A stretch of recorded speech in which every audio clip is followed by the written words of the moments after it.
بسم الله الرحمن الرحيم والصلاة والسلام على رسول الكريم. السلام عليكم ورحمة الله تعالى وبركاته, and welcome to Takaful online course.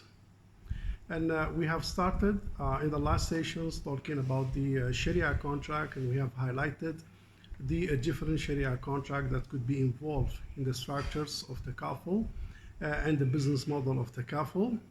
And we have highlighted a few contracts, and we have started with the first one, which is Wakalah. So let's carry on the discussions of Wakalah, and today we'll continue from the condition of Wakalah.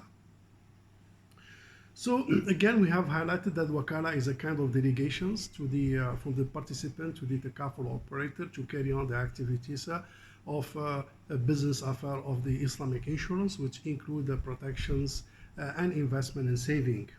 So with regard to the conditions, there are some conditions that normally should be observed in order to validate the contract of Wakalah.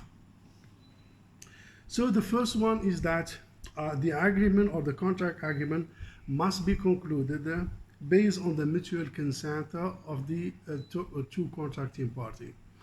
And here meaning that the elements of consent, the elements of rida, the elements of offer and acceptance, meaning that the contract should be executed in a form of offer and acceptance. And why is that? Simply because the offer and acceptance of the element of rida is one of the is one of the pillars of Wakalah. So it is very important pillars to validate the what's so-called contract agreement, whereby the two contracting party will be mutually agree to conclude the Wakalah, whereby the participant will be regarded in the structures of Wakalah as the principal, and the Takaful operators, the entity, the legal entity, would be regarded as what? As the Wakil, and offer an acceptance on the engagement. And this one normally would be reflected in the various contract agreements and application forms and policy, signing the policy and so on and so forth.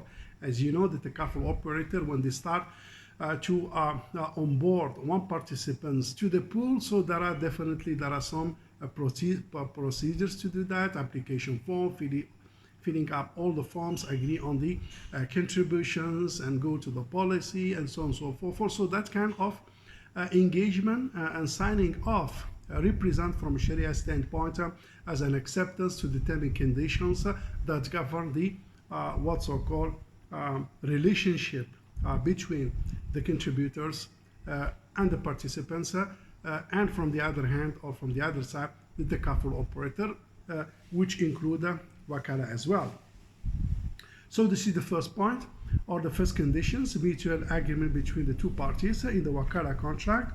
The point number two, the contracting party must fulfill the requirements of the legal capacity or the competency requirements of the Wakalah. This is again one of the conditions in the contract, and normally the persons in the Wakalah or the persons in the joining the participant will be somehow competent enough, reaching the age of puberty, age of competency.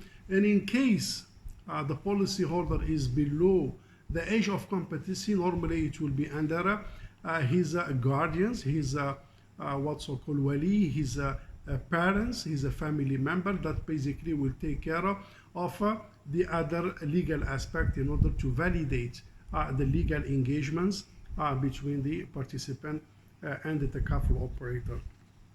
And this is why sometimes we will see in the online transactions one requirement saying that you are above 18, then you click, and this is again what so-called requirements display and acknowledged by the person who is navigating in the internet on some platform of e-commerce platform, to make sure that the person have the competency requirements that eligible him or enable him to pursue some legal engagements with other parties, such as, for example, sales, lease, and so on and so forth.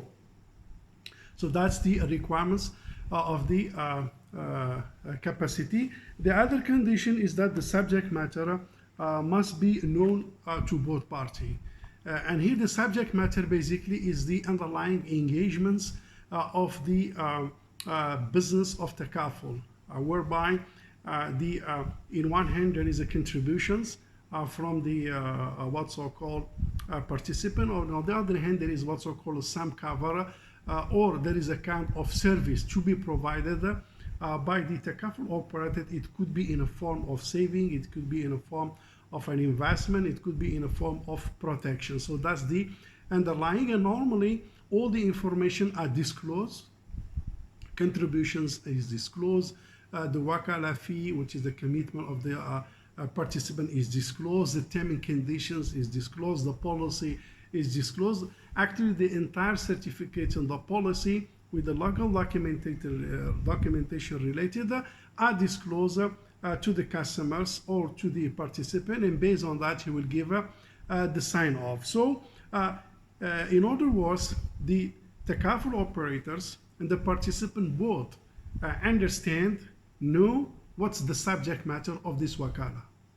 What is the subject matter of this Wakalah, which is normally a contributions of specific amount from the participant, and on the other side providing a policy from the Takaful operators that could be in a form of saving, investments, or protections that normally disclosed and agreed upon by the two contracting parties.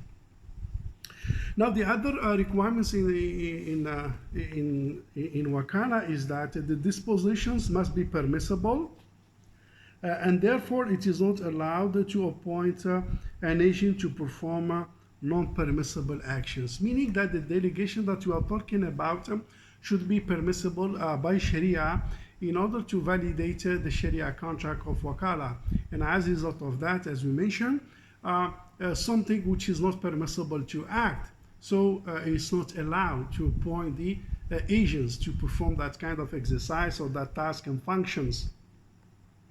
And here basically the point relevant here is that Takaful operators cannot underwrite Sharia and compliance risk or something which is not permissible.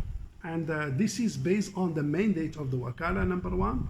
This is based on the delegations of Wakalah doesn't allow the agents to act on something which is not permissible. So this is why there are some kind of prohibitions, elements that basically the Takaful operator should be avoid and has to decline this kind of underwriting, because it is not within the scope of the permissibility that the agents is allowed to undertake by the virtue of the Wakalah, number one, and the virtue, but it's fall under the non-permissible actions that basically the Wakil cannot perform on behalf of the participant.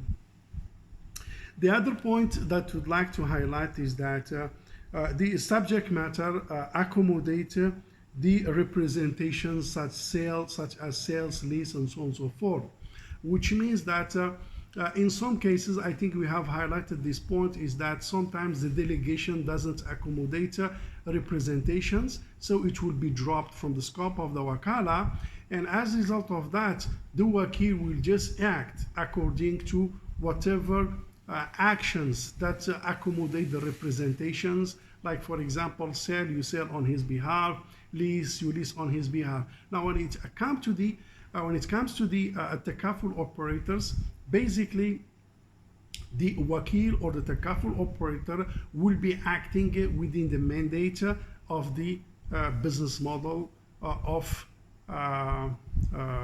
Takaful, which is not only designed by the participant, but it is designed by the industry, designed by the what's so-called central bank,